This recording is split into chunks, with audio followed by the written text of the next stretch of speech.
Hi, I'm glad you could join me for yet another exciting episode of WELE Football Focus. And so I decided to do this video a bit earlier on, but I couldn't due to one or two reasons. However, it's never too late, and so here it is. Over the last 9 to 10 days, Micho'S Chipolopolo engaged in a number of friendly matches. That was 3 internationals as well as one friendly with a club side in South Africa. Those games brought up a mixed bag. Really, there were some wins and some losses. No draw was recorded, and I think it's important that we just look at a few lessons that we could have picked from. I personally could have picked from those matches. A few pointers that reflect really where our team is at the moment, maybe which direction they're trying to go to, and how far we can go really. Also trying to gauge our preparedness, really our readiness toward the qualifiers for the AFCON, which are going to take place in November, the back-to-back matches which are crucial against Botswana. And so in those matches that were played, there were 4 goals scored in favor of Zambia. 4 goals were conceded as well. There was a 1-0 home win against Malawi. There was a 2-1 loss in Kenya in controversial circumstances, really. There was a 2-1 win away in South Africa, and of course the 3-1 loss at club side Orlando Pirates. Here are some of the things that I think I picked up from the Micho'S team that could be used going forward, really. Number one, interestingly, I think the Zambian Super League was well represented in that collection which Micho had in the friendlies that were played for all the matches, especially the 2 internationals against Kenya and South Africa, where there was a blend of both the foreign and the local players. There were about 5 players in the starting lineup for one match and 6 players in the other who are locally based. What that represents is about 50% of the squad being locally based, which is a good advert for the Zambian Super League. Earlier on, I spoke of the 4 goals that were scored. All the 4 goals were actually scored by the home-based players, and 3 of those goals were also assisted by the home-based players. I think you saw the home-based players looking very comfortable as compared to the foreign-based players, which could be explained by the fact that there are a lot of camps that have been held for the local players, and I think they've become comfortable with each other. They know each other's game, and it becomes easier for them to express themselves playing in the company of each other. And having seen that, I think we are preparing well for the CHAN. The CHAN team looks pretty good from what was seen in those matches. The beauty about having a strong home league or a national team that has a lot of players drawn from the local league is that it is always strength in that, like I said earlier on, they play a lot together. The frequent camps help them a lot. If you remember, the Egyptian side that won back-to-back AFCONs from 2006 through to 2010 had a contingent of hugely home-based players, and I think they got a lot of results from that. Before then, if you remember the Tunisian squad that won the 2004 Africa Cup of Nations also had a strong contingent of locally based players. The Angola side, which qualified to the 2006 World Cup under Luis Oliveira Goncalves, similarly had a lot of locally based players. And I think if you're going to have a team with players that play in one league, one particular style, those that are easily able to meet and get those camps going, you're always going to get results. And I think that is what we saw from those matches. The Zambian Super League was well represented, and it showed that it has quality. Even across the border, in Zimbabwe's friendly match against Zimbabwe, they paraded about 6 players that play in the Zambian Super League. That tells you that our league is doing very well as compared to other leagues on the African continent.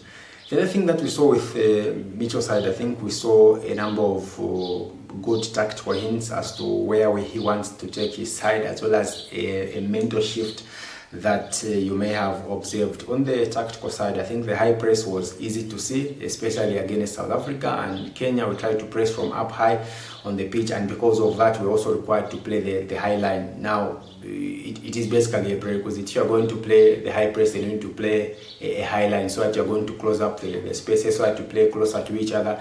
You get the compactness going right and tight, and so we saw the high press and the high line. We also saw a very high work ethic. Now, if you're going to play a high line, if you're going to play a high press, you need a very good work ethic. Players must run their socks off, players must push as much as possible, and they must run endlessly really from the start to the end, and we saw that. Interestingly, there was also a lot of link-up play that was observed. Granted, there were a few losses of possession in critical areas, especially against South Africa.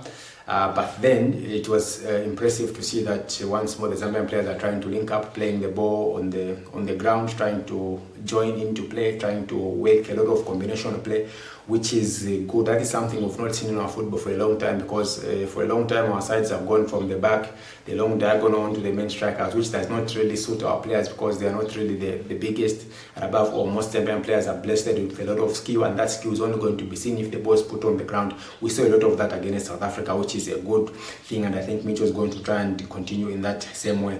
Because of that, again, our fluidity, I think, seems to be taking a certain direction. Like I said, if you string the passes, you are playing purposeful football going forward. The fluidity was seen in a way. Quite right, it might not really have been at its best or what we desire to see, but the fact that we saw those hints should be good news for us, and give us an indication really of where Micho'S is trying to take this team. On the mental side, you could see that there wasn't any underrating of the opponents, especially Malawi. Previously, we might have been guilty of underrating our opponents, especially from those from around the region whom we know we would easily get over, but there was no underrating of Malawi, which was a good thing.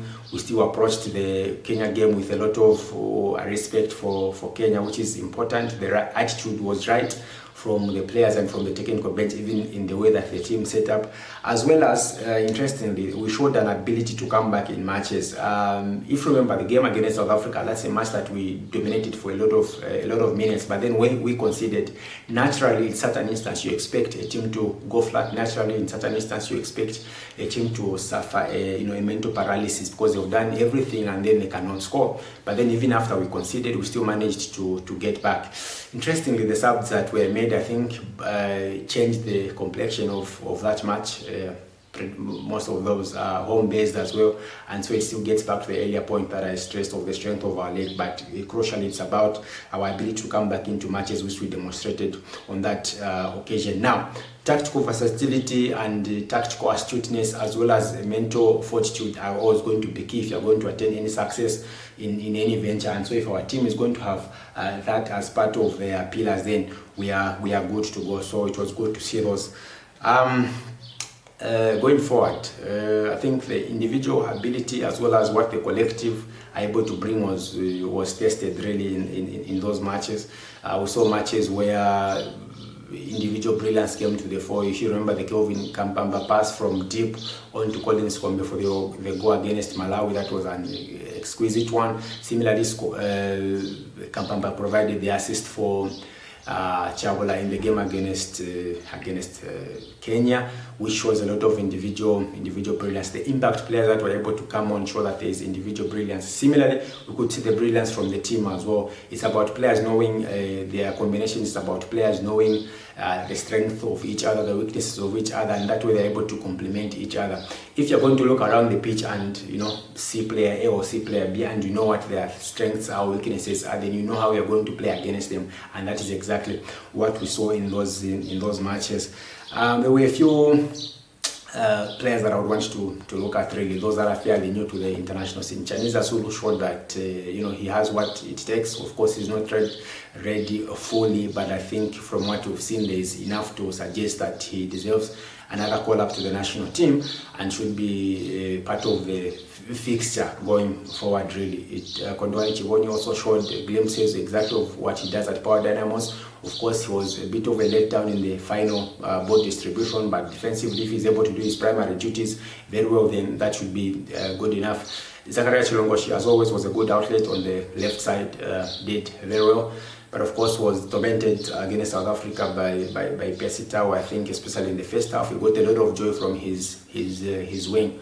But having said that, I think it's a learning curve for the young player. He's definitely going to get better, and the move to Power Dynamos should help him as well take his game to the next level.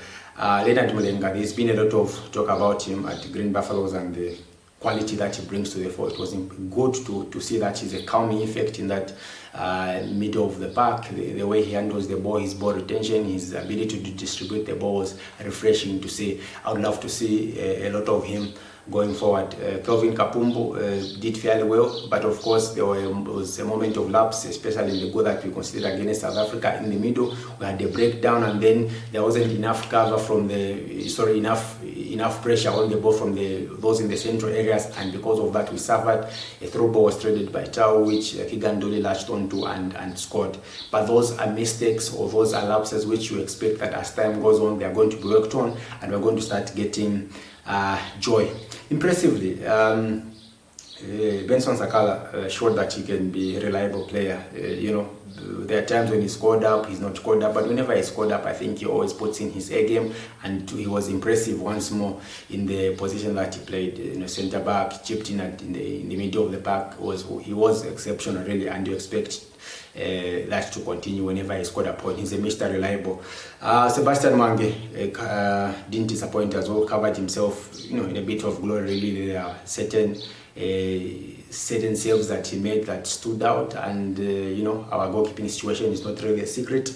We're not really sure yet who we're going to rely upon, and so if you see a second choice goalkeeper or an alternative goalkeeper doing as well as he did, then you get a lot of hope, really, and so that is what he provided.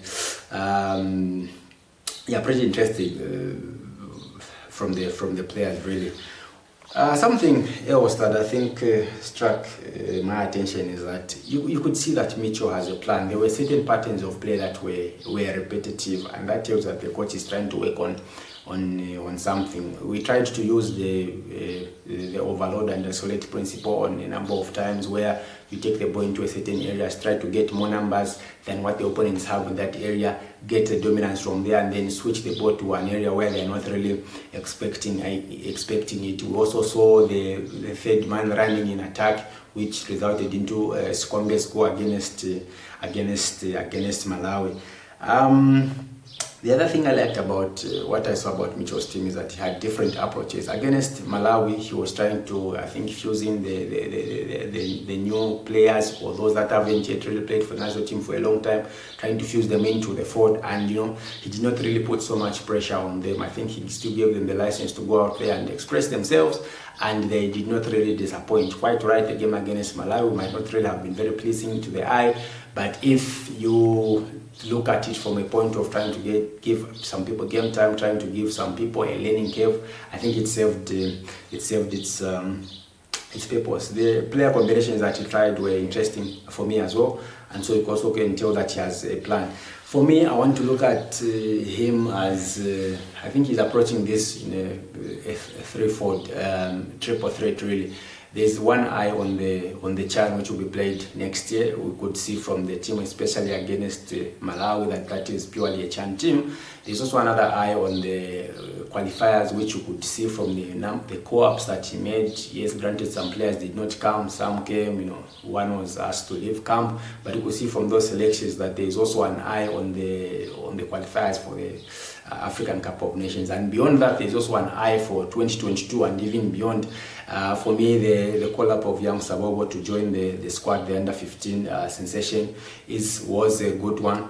Quite right, he's not really being prepared to play now, but then there's nothing really wrong in preparing a player over a period of time. That's what our friends elsewhere do. So if we can do it ourselves, then why not? If one shows promise, they need to begin to learn from those that have done it before, begin to learn from those that are even doing it at the moment, and that is what is going to put them in the right frame of mind and fully develop to what they want. So I think he's looking at it from a lot of angles. There's the CHAN, there's the African Cup of Nations and World Cup qualifiers that are going to come, and you could even tell that even from the call-ups that he made. So I think it's important to see that Micho has a plan, and we need to really take our time and wait.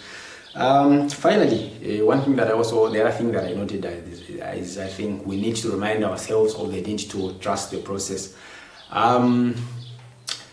we could see in the game, after the game against Malawi, there were a lot of negative sentiments that were shared. Even in the game against Kenya, which we lost, a lot of negatives were said. Some people were even calling for his head, unfortunately, on social media.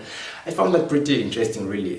He's a coach that has been given a 2-year contract. His mandate goes up to I think the end of the 2022 World Cup or thereabout. There are a lot of games that are yet to be played, and so if you're going to judge someone based on 1 or 2 friendly matches, I think it's not really the best way to go about it. I keep saying this: football is a reflection of what we think about life itself, how we feel about certain things.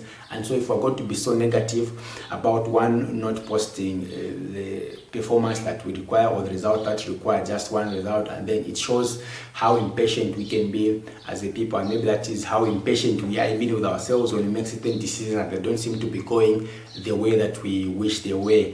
So it's important that we adjust. I think let's give him the time that he needs.